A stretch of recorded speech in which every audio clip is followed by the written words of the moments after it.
So I'm gonna be honest. I thought I was gonna have a much different video for you today. I thought I was gonna be recording album ranking first when it came to some of these non-scripted shits. Me just rambling on about music, but no. I was working on a ranking, right? And I came across a song because I go on the Spotify Discover Weekly. So if we go here, let me simply zoop corner there. Yep. So if we just do that real quick, fine. So I was going through my Discover Weekly right here. Like that's what I was going through before I started doing this because I was writing out the rankings of some bands the albums of bands I like that I was gonna get into, and then I ran across this, and I'm gonna get it loaded up real quick, but we're not gonna talk about it till just now. I want to talk a little bit before I watch this. You know what? I'm just gonna fit the screen because that's getting annoying. So, that interesting what I just ran into.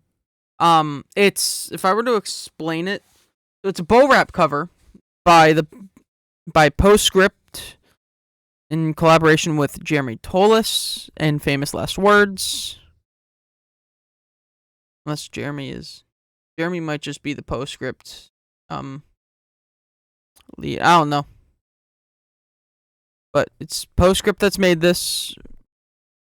It's a wonderful cover, and like I listened to this and I thought, yeah, I need to make a video because Bohemian Rhapsody is one of my favorite all-time like classic rock. Like I love Queen. They're like one of my favorite bands when it comes to like that older in that older scene. They were a band that kind of got me into a lot of music. They were like the gateway into rock and a little bit the heavier scene. They have some heavier tracks on some of their early albums, so they were like kind of that entrance for me. So I found Avenged Sevenfold to get in the metalcore and all that kind of stuff. But they were like an entrance into this style of music for me. And I found finding this interesting because I love this song. I've already listened to it once, so as we listen to it here, which we are going to listen to it here. Camera to the me. I just kind of want to talk about what I'm hearing through the song because it's very interesting in my opinion. I love it. It's one of my favorites. So let's just kind of get into this. Start talking about it a bit.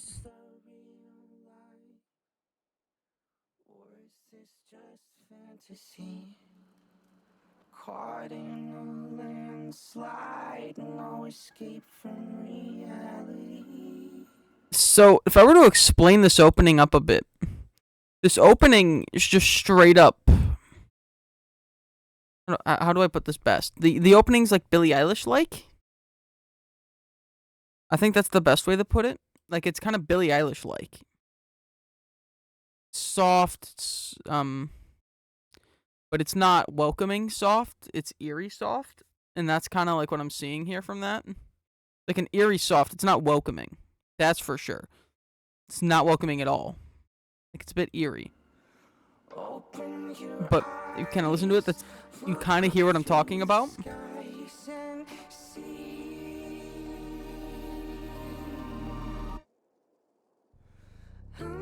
And that kind of just, if we go back here, that little cutoff there is nice. Like this a build up of instruments, and it just cuts. And then you hear this ominous brr coming through. Like this is done very well, and then right back in. And then it builds up again, then stops. The instrument build-ups and then them just stopping the instruments, like just straight up cutting them, is one of the most interesting things in my opinion about this. Something I really like. So I am gonna like minimize me a little bit more here, but I I really like, you know what? No, you're getting full me. You're getting me right in the center here. But this is like so interesting to me. Like it's so weird, but I love it. It's really Billie Eilish like. If I were to talk about this opening, it's not like this throughout the entire song. Like it isn't just Billie Eilish with a male singer doing Bohemian Rhapsody. But we'll get into it. We'll get into it.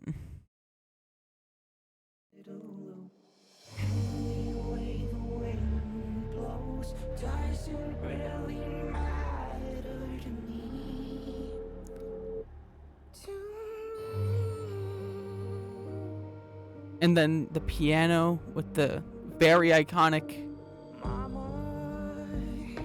And then that's a really nice, like, some drum triggers probably on a kit, or it's a drum, like, pad thing, or a drum machine. It could be any of those three. It's just kind of in the background. You can hear it. It's soft. The entire opening here is soft. It really is just like Billie Eilish. I can't say much more outside that. It's a lot like the music that Billie Eilish makes. And a lot of people might not like me saying stuff like, Billie Eilish does shit like this because it's good. And I find a lot of heavy music listeners to not be the biggest fan of Billie Eilish. And I feel like kind of taking a song that's about to get pretty heavy as we get into the second half of this opening verse. No one's going to really be happy that I'm explaining it this way. But that's what it is. And I like Billie Eilish's music. Bad Guy I have on my playlist. Like, I'm not genreist. I think that's the best way to put it. Like, I listen to I listen to other genres a lot. I do.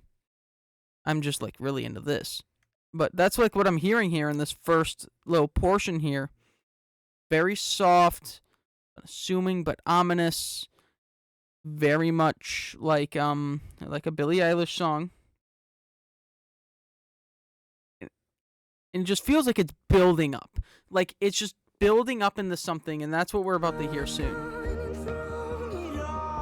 I really like the electro drums in the back, and then here you go. Like, this is an amazing build-up right here.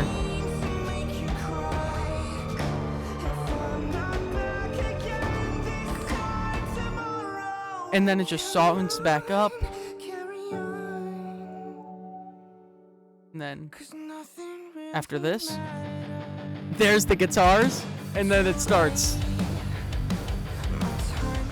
And that's just amazing. I love that. Oh, I love it. So let's go back 20 seconds. Because it just builds up like this. Like, it's very theatrical. Very orchestra. And then it just slows down. Quiets up. He finishes out the verse. Says that. And then there's the guitar. And it's so great. I love this. There's the doubles. And then, yeah, the usage of just stopping all the instruments is very well done. To just push those vocals right into your face. Because you think it's just going to keep going, and then whoosh, silent vocals. And it's just done so well. Such a good singer, too.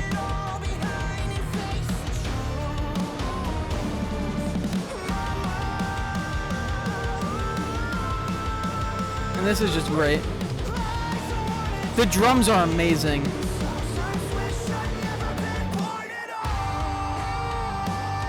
Little breakdown right here on the guitar solo.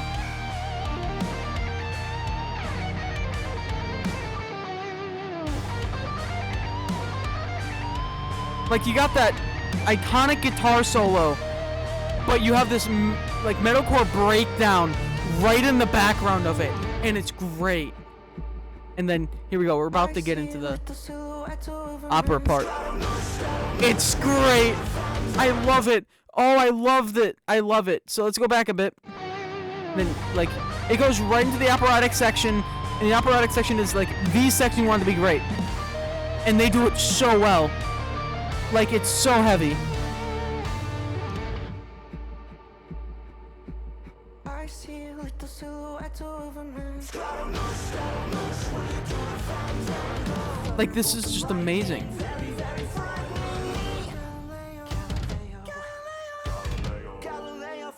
Like, I love the operatic section. It's done so well.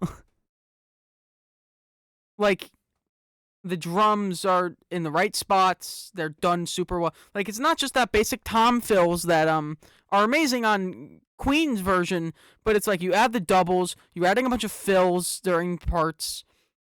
The guitars are just amazing. The vocalist is so talented. I'm just a poor boy, nobody loves me. He's just a poor boy from a poor family.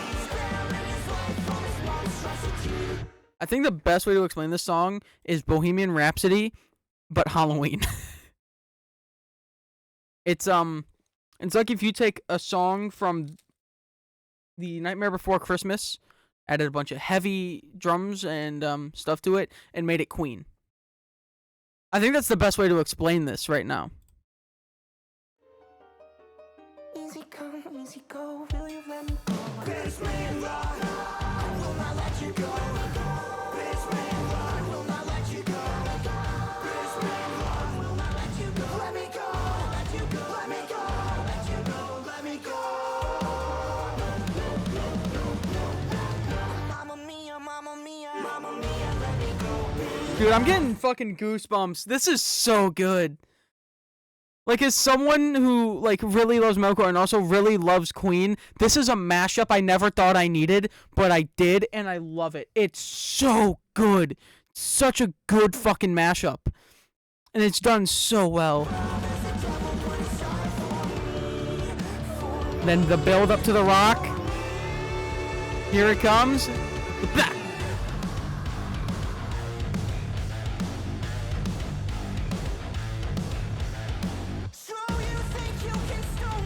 This is the best part of the song.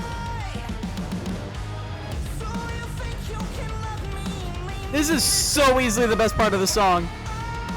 Like, it's so good.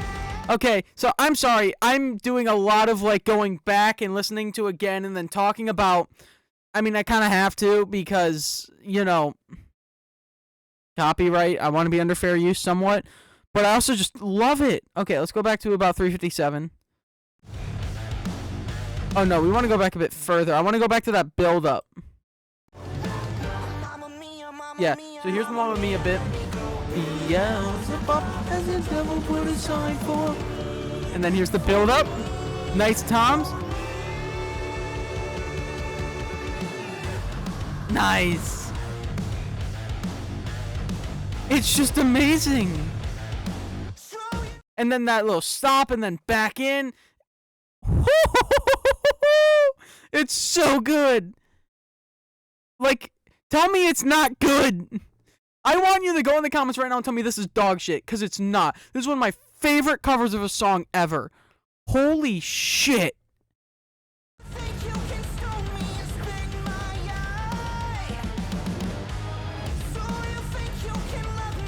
Oh, those doubles, man. Those doubles on the kicks. It's so good. Oh my god. And the vocals on top. Dude, this is my second time listening to it. Like, I've already heard this, and I've already, like, done this bit of just in awe. But I'm still in awe. It's so good. By the way, that album art, that art for this song as well is really done really well. It definitely gives the vibe of what this song is.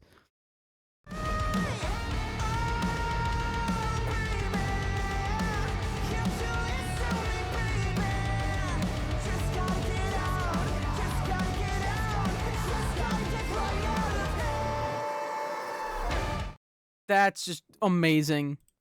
Again, they do it so well.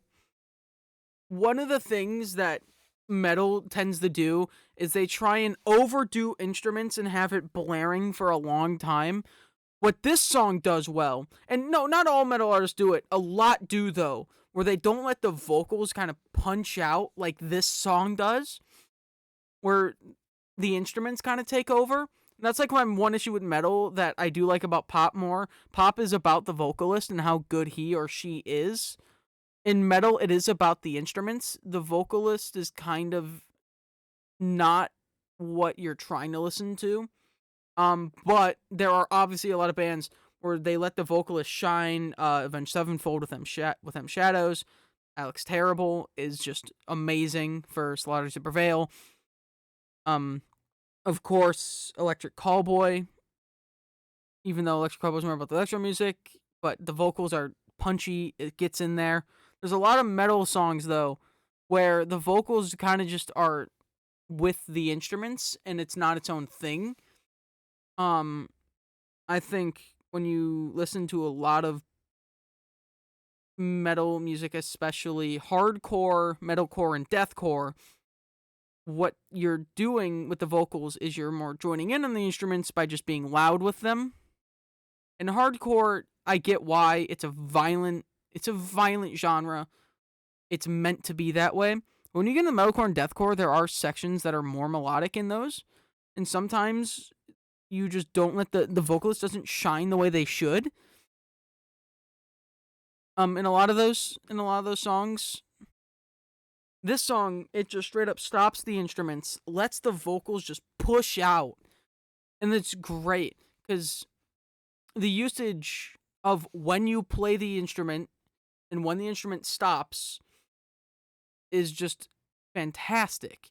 It's a fantastic use of like instruments here to let the vocalist kind of be the star. Because if you had a Bo Rap cover and the vocalist isn't the star, when the vocalist was the star back in the day, I mean the queen of rock, right? You do it wrong, and they do it so well that the vocalist just be the guy, just push him further out. Like, it's amazing. And obviously, you know, you have the importance of the instruments here. Another breakdown in the end. And then as it softens up, as it should, the song's not supposed to end loud. There's the piano again. The guitar. Simple, like, variation of a 4 on the floor beat.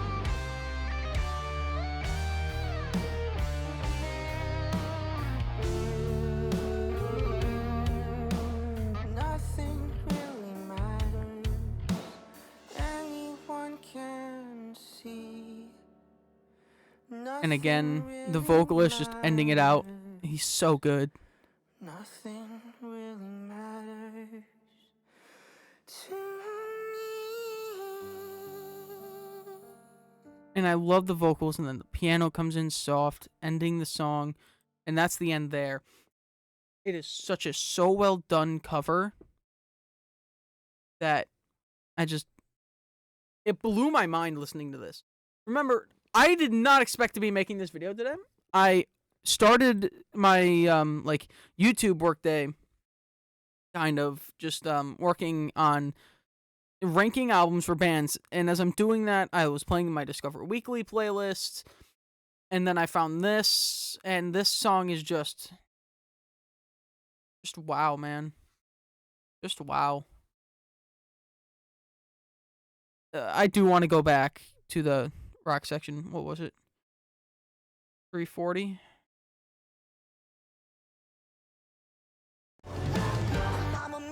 Yeah, the end of this. Just listen to this one more time, bro. And then the blast beats. I forgot to mention the blast beats that go into this. So, one of the things, I'm a drummer, so the first things I'm going to notice in a song are going to be the drums. That's why you hear me talk about drums a lot. Why I can notice a lot of the beats, because I play drums. That's like my thing. If you watch the Mariah Carey video, I had a drumstick as the pointer on the notebook for the song structure bit there. So like, I'm a drummer. I'll be able to hear this stuff first. This is why pop music in general is not tend to be my favorite thing, because it's boring. The drums are just boring. It's why metal's amazing to me. It's why I also listen to jazz a lot. Swing music is amazing on drums. But it's like the first thing I notice, and just listen to this, just The blast beats. The blast beats, bro. And then these drum fills right there. The vocals popping out, the drums filling, and the build up, and then right in. That build up is such a good fucking part. And then this bit. And then listen to those kicks. That's how you use double kick rhythmically. A lot of metal bands will just use them to be loud and fast. They're not as rhythmic as this. Just listen to it.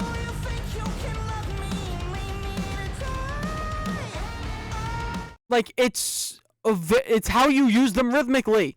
And it's something a lot of metal and deathcore bands do very well. Hardcore just kind of does the right? Or just like, hardcore doesn't use them rhythmically. It's just like maybe one rhythmic beat with the budikas, but nothing past that. This is rhythmic. This is how you use them rhythmically. Like, let's go back. Like,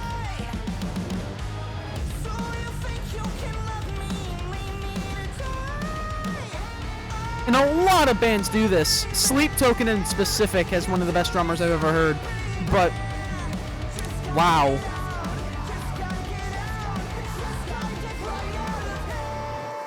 And then letting the vocals push and lead into the next bit.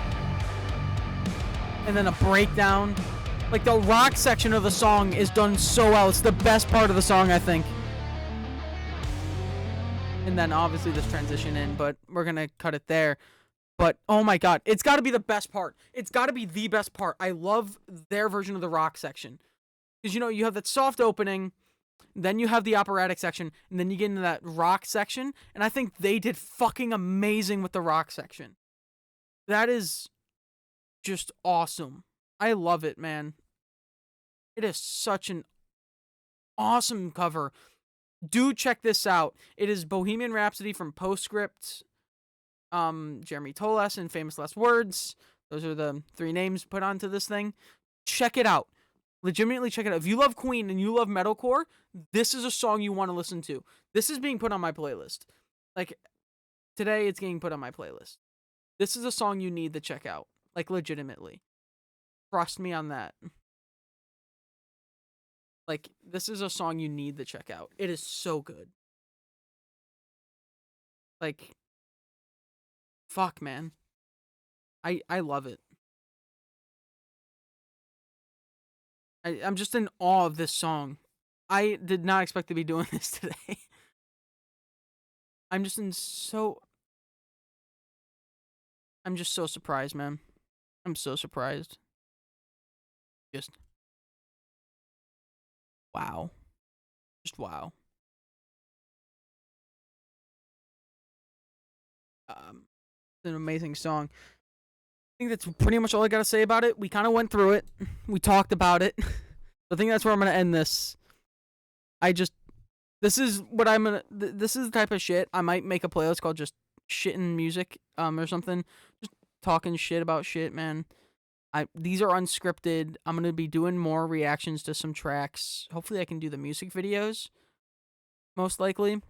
But this one, I don't think has one. I just found it on Spotify, so I thought we'd go through it. We're going to do more like reactions to music on here. Album rankings are coming next. The scripted videos are going to be rare, because those are a lot of work. The first video is going to be the scripted one, because I need an entrance to what I'm doing at this point. But yeah, the scripted videos are going to be rare. This is what we're going to be doing most of the time. I'm going to be sitting down. We're going to be shitting about music, man. Like, just going to talk about it. We're not, it's not going to be scripted videos the entire time. It's going to be me legitimately, like, talking about things I love, or watching and reacting to things for the first time in my life, right? Yeah. Anyways, I think that's all I got for today. Thank you all for watching. Do subscribe to the channel. Subscribe to my Twitch, Buffalo Gaming 30. Thank you all for watching, and peace out, folks. I'll see you in the next one.